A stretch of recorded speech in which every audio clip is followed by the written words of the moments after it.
Welcome to Read Between the Lines, a book podcast. I am your host, Molly Southgate, and today I'm interviewing. Lisa C. Taylor. Hey, how are you doing today? I'm great. How are you? I'm doing well. I'm so excited to chat with you. So, can you tell me a bit about your writing? Sure. I've been writing literally since I was 12 years old. It's just always been a part of my life. I can't imagine my life without writing. And when I was in high school, I won the National Scholastic Writing Award in poetry. So I started out my writing career primarily as a poet, and that's what everybody knew me as. I had my first book of poetry published in was not that long ago, I think 2007. And it took a long time to publish because I was, raising kids and teaching full time and working full time and doing all the things that lots of people do. But I always wrote, always, always. It was just my way of making sense of the world. And I started dabbling in fiction probably in 2009 and showed a story to an Irish friend of mine. So my weird story is that five of my books are published in Ireland. And distributed by Syracuse University Press. So that's how I started, and they don't do novels, so it kind of kicked me to actually try to find an American publisher, which I should have done a long time ago. I needed to do, and I did. But I had this fellowship, and I worked with an Irish writer, and I showed her a story, and she said, "That's really good." And I think she told the publisher, well, Lisa writes stories too. So I got kind of nagged to put together a collection of short stories, which I did, which was my first short story collection. It's called Growing a New Tale. It's about people who need to reinvent themselves for various reasons, and they're all extremely different. They're age diverse, they're background diverse. And actually, the novel that just came out of one of those short stories. The short story is called Monuments, and I didn't really think that title did anything, so I changed it. So the short stories, two of the short stories in that collection I knew would be novels, and that's one. And the other one is also done, and I'm just beginning to shop it around. So um, not every short story, feels complete. And these two just absolutely didn't. I just didn't have that time in my life. That was 2015 to actually publish a novel, to finish a novel. So I kind of put it aside and, worked and did all the things I was doing. And I had a cross country move in that time too. So I just didn't have time. But when I did, I finished it. So That is fantastic. So, I'm wondering, when you started writing those short stories, did you know that it was going to go on? Like at what point did you know that it was going to go on and be a novel? Was it mid-writing? Was it in retrospect? When did that come in? I think it's just because in this novel, Teresa had such a strong voice and she just stayed in my head. And, I couldn't get her out of my head. So the fastest way to get her out of my head is to write. And I just kept writing, and she had a lot more to say. And she was just a fully developed character. And a short story, it doesn't give you time to really do that in the same way as a novel. So I wasn't sure I could do a novel because it's a lot of balls in the air, as I learned when I started it. Just you have to keep dates straight. You have to, if they age, you've got to keep track of that. If they don't like a certain food and then it's introduced later, you've got to remember that. So there's just a lot of balls in the air. And I wasn't ready to do all that juggling until I was. And when I was, it really came pretty quickly. And I had a lot of, readers along the way that gave me not ideas, but gave me criticisms that were really helpful. Mhm. That's so cool. So I think I have to say, describing writing as trying to juggle what you're doing is certainly accurate. How did you keep that balance? Well, oddly, I'm kind of a very hyper person and I can handle a lot of things. Apparently, other people tell me that. So I was working full time and I was writing that. And I also had a book of poetry come out in 2022 and another book of short stories come out in 2018. So it wasn't like I was just sitting here working on the novel. I was doing many, many, many other things. But I think I sort of get more efficient when I'm doing a lot of things. I did have to keep some notes so I could keep it straight. I am not a plotter. I don't do outlines, so I don't know if that's a later question, but I'm not that person. I just couldn't even do it. It's just not a thing for me. So she was in my head. She spoke to me, and I feel like I tried really hard to accurately represent her, even if I didn't agree with her. Oh, you know what? That was going to be my next question. Were there any times where you didn't agree with the character, where she went in a direction that you weren't expecting? Oh yeah, I was like almost wanting to yell at her and say, "Don't do that. It's a really bad idea." But characters have to be true to their character. As we are. It's like she had to do things that would work for her, and they would not be decisions I would make. They absolutely wouldn't be. But I had to honor that. And as I got to know her, I really felt like she became a full-bodied character. I knew what would be in character and what would not be in character for her. And it's she's not me. We're really different. We're different ages. We have different backgrounds. So yeah, it's interesting to have a light touch and to step back and say, this is her life, kind of like you would do with your adult child going off in the world. Okay, well, you might fall and you might, that might not be a good idea, but you got to do it. And that's kind of how it was with Teresa. She really became, somebody I knew very, very well, even when I didn't agree with her. You share a bit, just for context for the readers, about the plot of the book? Sure. So, The Shape of What Remains is a story about a woman who lost a child. And I actually even hate saying lost because it sounds like they took a walk and they didn't come back or something. No, she was waiting for the bus. And this is not a spoiler, just to tell your listeners, because the book actually opens 10 years later. So she was waiting for the bus with her daughter, who was 6 years old, and her daughter inexplicably ran out in the road. It was not a busy road, but at that moment, you know how fate is, a truck happened to be speeding and hit her daughter, which killed her. So she actually was right there when this happened. She had just turned to say hello to her neighbor. And it was that split second. And throughout the whole book, spends a fair amount of time figuring out why, trying to figure out why that happened because her daughter was 6, not 2. She knew about traffic. She knew about not running in roads.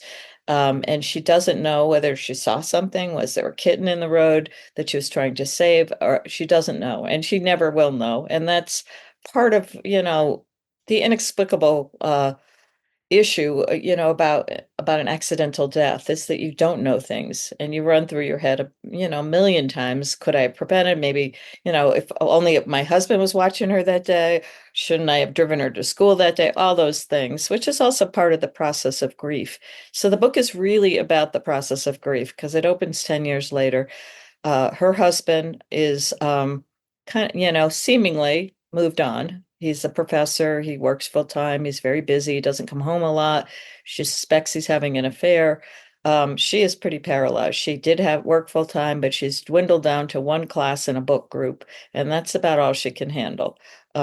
She often is depressed. She often doesn't want to get dressed. The book opens and she's still pretty paralyzed, and it's 10 years later. So that's a long time. I think one of my messages is that grief doesn't have a timetable and that everybody is entirely different with it. So, as you'll see if you read the book. That is such a beautiful premise and such a powerful thing to write about with grief as well. And I think that's something that gets overlooked is those questions that come up and like how that can also extend the grieving process. I really like that the book does open 10 years later as well, because then I feel like a lot of grief narratives you get immediately after, and it'll be like, this was the year where everything wrapped up with a tidy bow at the end and it all Yeah, was well. But that isn't how it works when you're in the moment. no, So I think it's that's messy. It's beautiful. just messy. But I think I believe what saves the book is that she's really snarky. She's funny. I like her. If she was a real person, I'd want to be friends with her. She's self-deprecating, she's snarky, she's really smart. So those kinds of things make it not this like depressing narrative where we're mired in her grief for page after page, because we're not. I like to think, I do believe she's a full-bodied character and she has lots going on, even if she's not doing that much in her life right now. So when you were first writing the short story for this, did she already have that voice? Like when the character was first kind of in your head there, was she already this way, or is that something that you kind of workshopped later? No, she actually was that way. She was a real smartass in the short story. Her husband's trying to get her on medication, and she's really kind of smartass about it. And so I liked her immediately. I thought, yeah, well, he just doesn't get it. But that was the other thing that happened in the book that he didn't know was going to happen is that he's not the main character. It's a first person narrative. But he has his own arc and he has to develop too. So that was the part that wasn't in the short story, is that you really get to see what happens to him. And I won't give it away. But it's just that grief is so individual and it's also not linear. And everybody who's been through grief, and pretty much everybody has, whether it's a pet or a grandparent or whatever, you don't, there are different things that trigger you. Could be you walk into a store and you smell biscuits or something, and that reminds me of your grandmother or something. And that will happen, to everybody throughout your life. So it's kind of honoring the fact that grief is not linear and that it's something that it's a universal. So yes, hopefully most of my readers won't have to have gone through that, what she went through, but at every reading I've done, pretty much every reading, I've had somebody come up to me and say that they lost a child. I think not this last weekend, but readings before that, it almost always happens. And that they loved the book and it really spoke to them. So that means a lot to me. Wow. I mean, that's part of what makes writing stories like this and fiction so powerful too, because it can connect people that have lost things or loved ones or anything at all like that. Like it can really build communities. Yeah, absolutely. So I'd love to continue this discussion about like character and voice, talking about your poetry a bit. How do you use voice and character in that type of writing? Well, that's interesting because I've had a number of people who know me mostly as a poet say that after they read this book, they could tell that a poet wrote it. So it's lyrical. It's got a lot of image in it and it's just lyrical writing. Because I don't know how to write any other way. It's just kind of what I do. So that wasn't conscious. I didn't say, oh, I'm going to write a really lyrical novel. But I think of, one of the writers when I was pulling out books I like, I was thinking of Ocean Vuong. And I don't know if you're familiar with his work, but he wrote a novel called On Earth We're All Briefly Gorgeous. And he's a poet. He's totally a poet. And that book was so lyrical. Whether I liked all the story or not, it didn't matter. I was so pulled into the lyricism of it. And I think that just happens if you have that training. And I do. I have an MFA in poetry. So I not only have always been a poet, but I also have professional training in it and education in it. And I taught poetry for many years. So it's just part of who I am. So I don't know, it creeps in there. It was not at all conscious on my part, not a bit conscious. That is what poetry does. I write poetry myself, and I've also had a lot of people on the show that have said that they find that comes up in their writing when they're not even trying to, because once it's in your head, it's Mhm. there. I think it's such a beautiful thing and a wonderful thing about it. Can you tell me a bit about like what style of poetry you write and some of the themes that you tend to use? Well, I don't rhyme, I can tell you that. I don't know that I have a style so much as, I write free verse. My last book, which is called Interrogation of Morning, is really edgy. It's a lot edgier than my other books. And not everything I write in poetry is true, which is one of the little myths about poetry. Everybody thinks, oh, you're bearing your soul and it's all confessions but it's not true. I mean, I make stuff up. I have one called Under the Bridge, which is about a homeless person. Not my story, somebody else's story. And strangely, and it really is very strange, the title of this book comes from a poem, and the poem is not about anything to do with what the book is about. I stole it for myself because I liked the title so much. And the title of the short story is Monuments, and that did nothing for me. I don't think that would work for the novel. So I stole it for myself, but the poem has nothing to do with this. So it's just interesting because I think titles are really important. Yeah, I don't know if I have a typecast, a style I could tell you that I have. I do have a weird quirk in all my poetry books, which is that I have one form poem in every book, at least one. And it's usually a pantoum because I like pantoums. Um, Like those two. Those yeah, those they're are really cool. interesting ones. Yeah. Yeah, they're haunting. They're really interesting. I have one that has a sonnet in it because I worked with an Irish poet. We have a joint collection called The Other Side of Longing, and she put a sonnet in. So I said, okay, well, I'll do a sonnet too. So I do have a sonnet in that one. But generally speaking, I write in free verse, and I try to, kind of see poetry as like a little magnifying glass on the world. It sort of magnified small moments, like tiny things. So sometimes it's about just things outside my window. I moved to an extremely different landscape 4 years ago.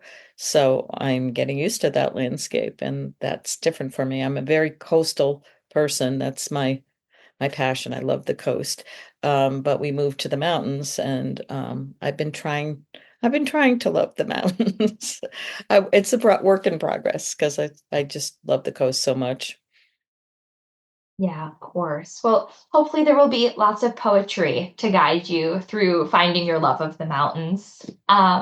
So way back at the start of this interview, you mentioned that you have been writing since you were 12 years old. I'd like to hear more about that and more about growing up as a reader and a writer. Yeah, I think what really sort of helped me, when I was in sixth grade, I wrote a poem, and my teacher, whose name was Miss Van Dyke, put it up on the bulletin board, and that was like my first validation. I still remember it was about a storm, and I remember the last line was, "The storm was a menace, it made the ship tilt, but as for the sea, it felt no guilt." And I was 12, That's and that's pretty an good. amazing line. Yeah. For 12, it's pretty good. And she put it up on the bulletin board, and I thought, maybe, poetry's what I can do. And I had a really turbulent childhood, and I think writing really saved me. I wrote a lot. I had filled a zillion journals. And, when I was an angsty teenager, as we all are angsty teenagers, I had an amazing teacher. In high school named David Lyons, who I cannot find. I know he's still alive, but I have not been able to find him, but he had a profound influence on me and really championed my work and entered it in the National Scholastic, where I won a first prize in poetry, which was my first really big validation in the world. And it made a huge difference. It wasn't big in my family. It really wasn't. And it did come from a family where I had a lot of arts enrichment. My father was a visual artist, and my mother was an English teacher. So I did have enrichment, and I had lots of books in my house, and was taken to museums, and I had all of that. But nobody really, said you're a writer. That didn't happen till a lot later. And I just think teachers really helped me. And when I got to college, I had a few of those that were just amazing. Teachers that I would stay after and talk to, professors, and who really encouraged me.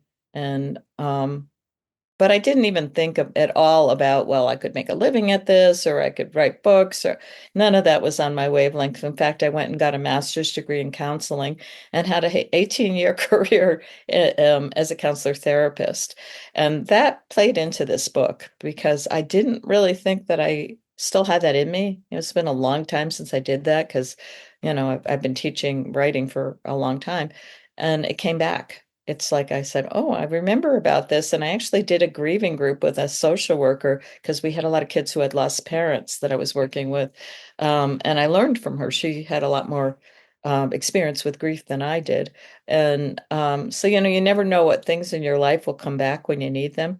But it sort of kicked in. And I also did, for this book, I did a lot of research too and consulted with people who know more than I do, as I always do. I mean, the book I'm writing now, I'm depending on a lot of experts because I needed doctor experts and lawyer experts. So, I do consult people because it's hard to be, I really want authenticity in my writing. And I think in order to get that, I have to know what I'm talking about. And I can't know everything. So I consult with people.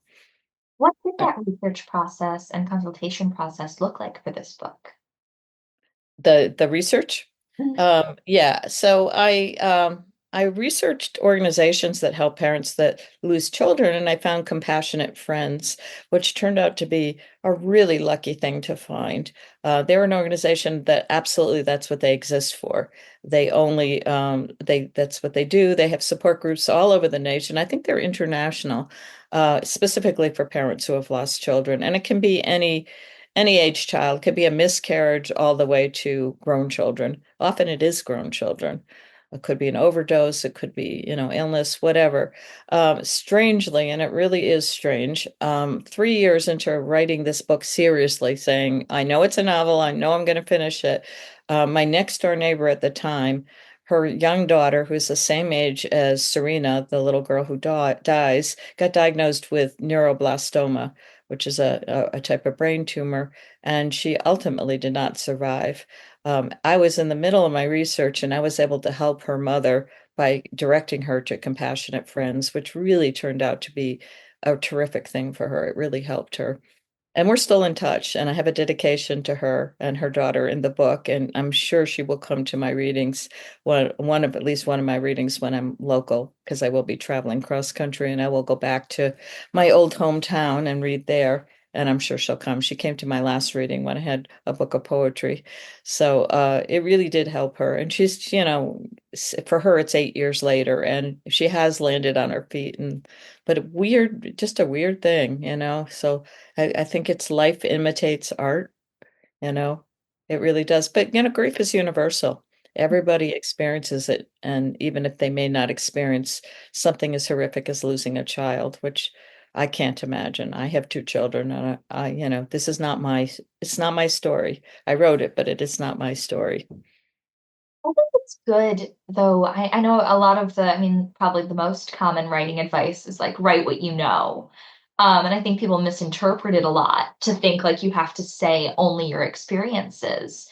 But the truth behind it is that you need to write about emotions that you have experienced or that you can lead something else to, or a character that you know, or something like that. So in a situation like this, I think it can be good for people to see an outside voice who maybe has not gone through this, but has children and can speak to that side of it, or I mean, we all have a different perspective to share. And I think it can be very enlightening to see people with maybe not your same exact perspective looking at your situation. Hmm. Yeah, and I do think that just talking to people and hearing their experiences, it's validating for them Mhm. to read something that validates their experiences, but also gives them a little bit of a roadmap that may be useful for them. Yeah, Even though everybody's experience is individual. I hope when this book came out, it was immediately categorized by Amazon, not by me, as grief under grief, death, inspirational, spiritual, and it was a bestseller in the first month. And I think, those categories, obviously people are looking for books in those categories because these are the questions we don't have answers to. How do you get through this? And how can you deal with something so huge and so all encompassing? It just kind of takes over your life. And I think that's what I really tried to tackle in this book is there is a way through really difficult things. And that can apply to anything. And I think a lot of us feel grief at situations or, even if it's not personal. And I think this book is a bit of a roadmap for that.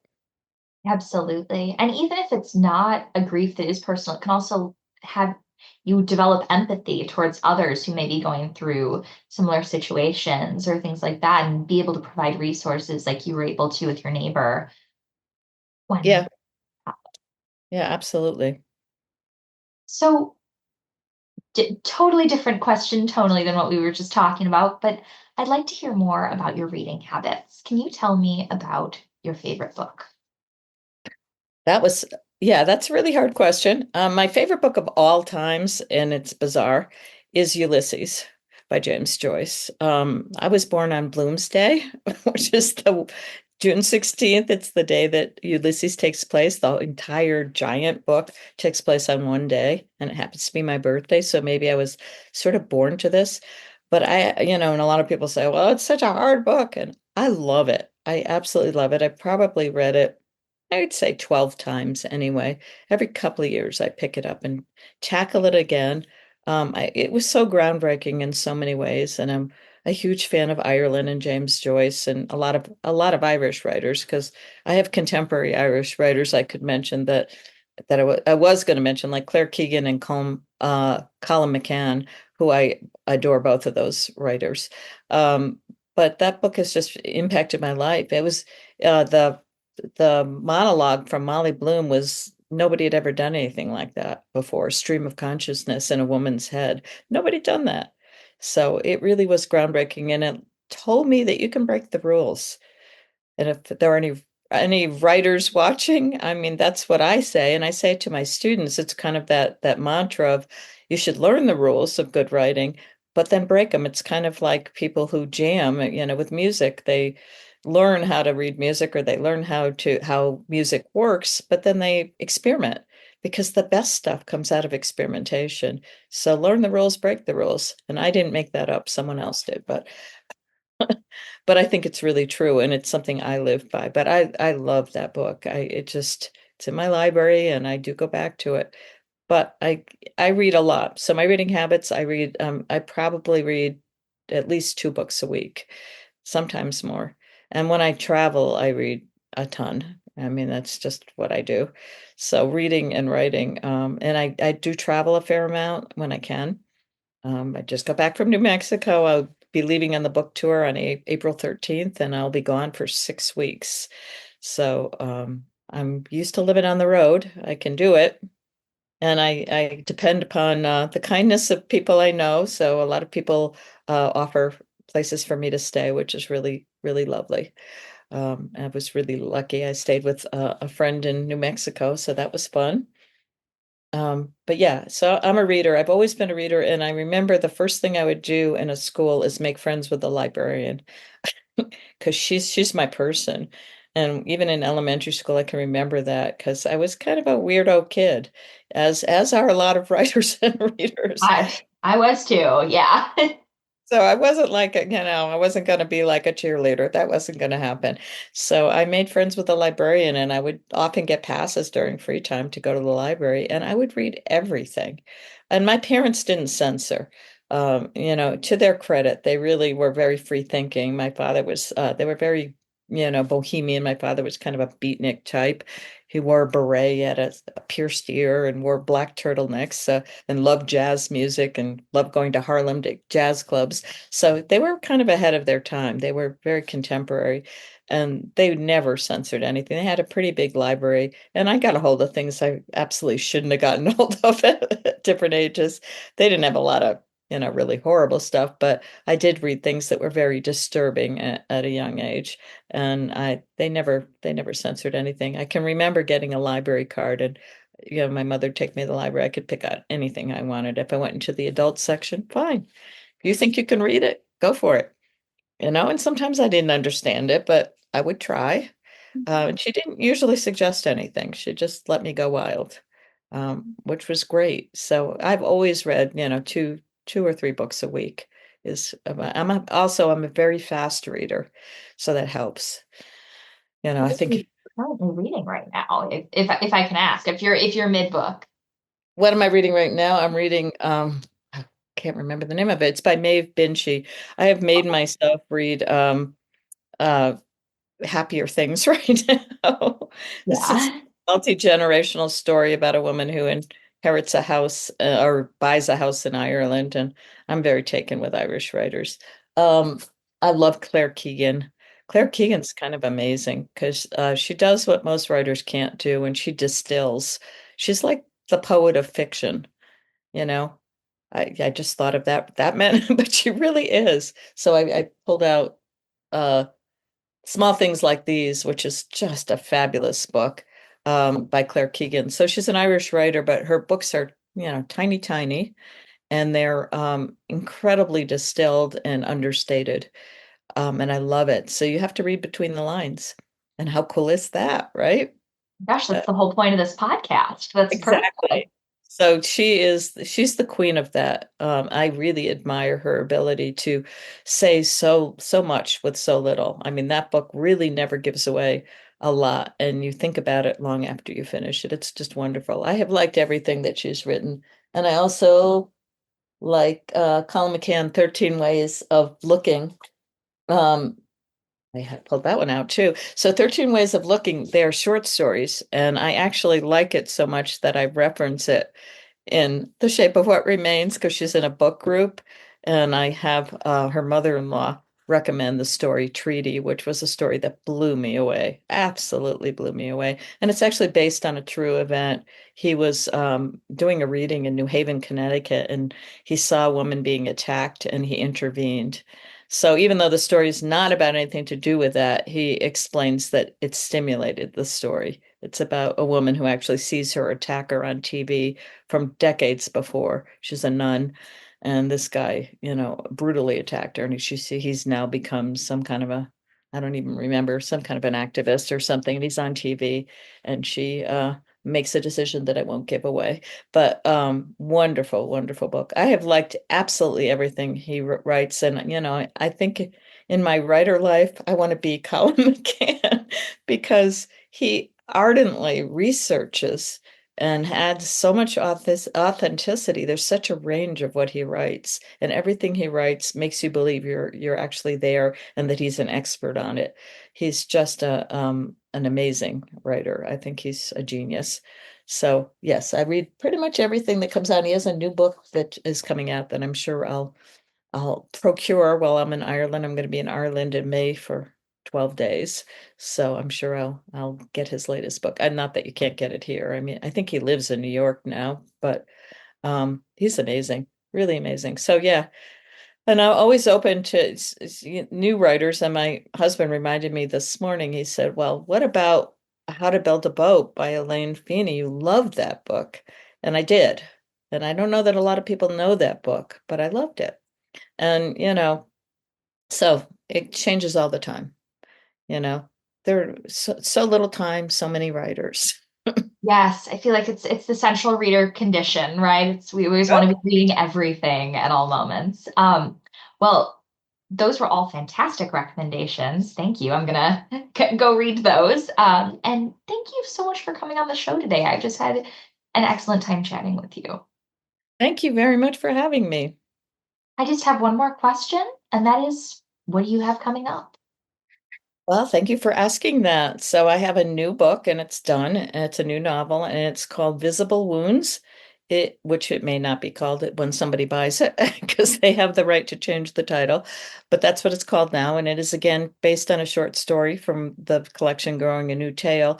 Also knew that it was going to be a novel, and it's an incredibly different story from this one. It is the story of an attorney who defends the criminally insane, so he's not very popular. He gets a lot of death threats, and a social worker for foreign adoption. And they were childhood friends, and they meet again 20 years later at the funeral of his mother because his mother and her mother were best friends. And so it's kind of a love story, but it's a really complicated love story because, he gets a lot of death threats. He's got issues. She's got issues, lots of complications along the way. But these two characters have also been in my head, and it is told in two voices. So I have Patrick chapters and Elsa chapters, and I named her Elsa before Frozen came out. So there. Elsa is a beautiful name, and I think we're enough years out from Frozen. It can stand on its own. That sounds like a wonderful book. Good luck with the rest of the book tour and publishing and everything. I hope everyone listening to this goes and reads The Shape of What Remains. And you're welcome back on anytime. All right. Thank you so much. Thank you. For Read Between the Lines, my name is Molly Southgate. And I'm Lisa C. Taylor. Let's end this the way all great stories end. Happily ever after. The And Thank you for listening to Read Between the Lines, a book podcast. You can follow the show on Instagram and Facebook at Read Between the Lines Podcast and on Twitter at RBTL Podcast. Make sure to follow the authors who I've been talking to hear all about their upcoming projects, and also because they're cool people. This show is hosted by me, Molly Southgate, and produced and edited by my dad, Rob Southgate. Read Between the Lines is a Southgate Media Group production, and you can find all the great content put on by the network at southgatemediagroup.com. You can read the story of how I and many other podcasters started in the anthology book Pod Life, which you'll find at the link in the show notes. Also in the show notes are links to buy the books featured on this episode. Using those links supports this show and the incredible authors being interviewed. Have a great week and keep reading.